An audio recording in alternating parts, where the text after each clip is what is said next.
Θέλω να φανταστείς ότι είναι 25 Ιανουαρίου του 2035 και είναι μια υπέροχη μέρα για σένα, γιατί επιτέλους αγόρασες το πρώτο σου αυτοκίνητο, το οποίο οδηγείται από μόνο του. Ανοίγεις λοιπόν την πόρτα και να σου μπροστά στην αυλή σου ένα ολοκαίνουργιο πανέμορφο αυτοκίνητο ακριβώς στο χρώμα που θέλεις. Και είναι τόσος ο ενθουσιασμός σου που αποφασίζεις να πας μια βόλτα σε ένα μέρος που σου αρέσει πολύ. Ίσως είναι ένα νησί, στο Παρίσι, στην Μπουλόν, στο Τέξας να βρεις τον Elon Musk. Οπότε τι κάνεις? Βγαίνεις από το σπίτι, ανοίγεις την πόρτα στο πίσω κάθισμα του αυτοκινήτου, μπαίνεις μέσα, κάθεσαι και λες «Αμάξι, πήγαινε με εκεί».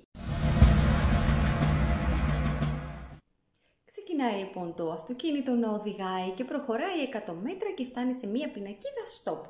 Και τι κάνει φυσιολογικά? Σταματάει και περιμένει. Και περνάνε 10 λεπτά και περνάει μισή ώρα και εσύ αρχίζεις και φρικάρεις και ανοίγεις την πόρτα για να κατέβεις από το αυτοκίνητο, αλλά πριν προλάβεις να κάνεις την παραμικρή κίνηση, αυτό ξεκινάει και πάλι προχωράει 200 μέτρα τώρα και αντί να πάρει τη στροφή αριστερά, παίρνει τη στροφή στα δεξιά. Συνεχίζει, οδηγάει, προχωράει άλλα 100 μέτρα και βγαίνει σε έναν κεντρικό δρόμο και φρικάρει με όλα τα υπόλοιπα αυτοκίνητα που υπάρχουν τριγύρω. Και για να μην τρακάρει στο φόβο μία σύγκρουση με ένα άλλο αυτοκίνητο, με πρόθεση πέφτει πάνω σε μία κολόνα. Απροπό, δεν τρακάρει τόσο δυνατά ώστε να τραυματιστείς ή να δημιουργήσει μεγάλη ζημία στο αυτοκίνητο, αλλά ένα τσικ ίσα ίσα να αποφύγει τη σύγκρουση με διερχόμενο όχημα. Και θα μου πεις τώρα, Ιωάννα, γιατί όλο αυτό το τυχαίο παράδειγμα για ένα αμάξι που οδηγείται από μόνο του και έχει προγραμματιστεί με έναν τρόπο που δεν βγάζει κανένα απολύτως νόημα? Λοιπόν, γιατί όλοι είμαστε ακριβώς σαν αυτό το αυτοκίνητο. Υπάρχουν μέρη στα οποία θέλουμε να πάμε, στόχοι που θέλουμε να πετύχουμε, αλλά από την άλλη έχουμε όλον αυτόν τον εσωτερικό προγραμματισμό που μας το κάνει αδύνατο το να φτάσουμε εκεί που θέλουμε. Για παράδειγμα, φαντάσου ότι είσαι σε ένα πάρτι όπου θα ήθελες να κοινωνικοποιηθείς, να γνωρίσεις νέο κόσμο, αλλά παγώνεις. Σε κατακλείσει το άγχος και δεν γνωρίζεσαι τελικά με κανέναν. Ίσως θέλεις να ξεκινήσεις τη δική σου επιχείρηση. Πάντα κάνεις το πρώτο βήμα, αλλά διαρκώς το αναβάλεις και τα παρατάς κάθε φορά που γίνεται λίγο πιο δύσκολο. Ίσως θέλεις να αλλάξεις κάτι στη διατροφή σου.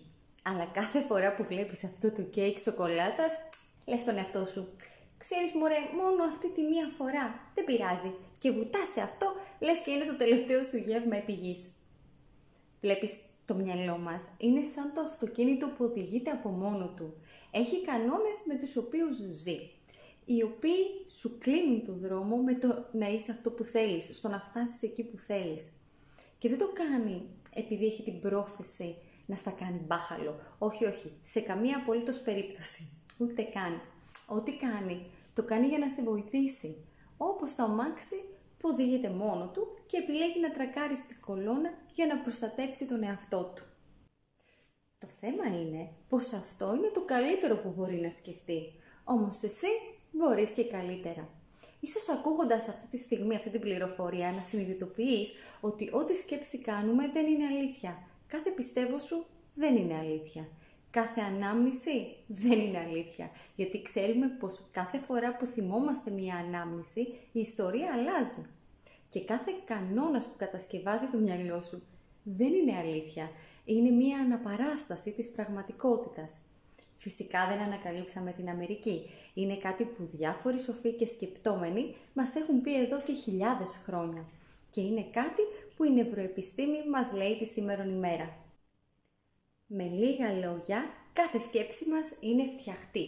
Γι' αυτό και δύο άνθρωποι μπορεί να μοιραστούν την ακριβώς ίδια εμπειρία και ο ένας να περάσει καταπληκτικά, ενώ ο άλλος να μισήσει την όλη φάση.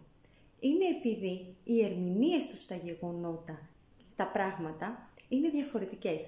Τελείως. Γι' αυτό ο Μάρκος Αβρίλιος, ο Ρωμαίος Αυτοκράτορας, είχε πει το εξής καταπληκτικό. Ό,τι ακούμε είναι γνώμες και όχι γεγονότα. Ό,τι βλέπουμε είναι οπτικές και όχι η αλήθεια.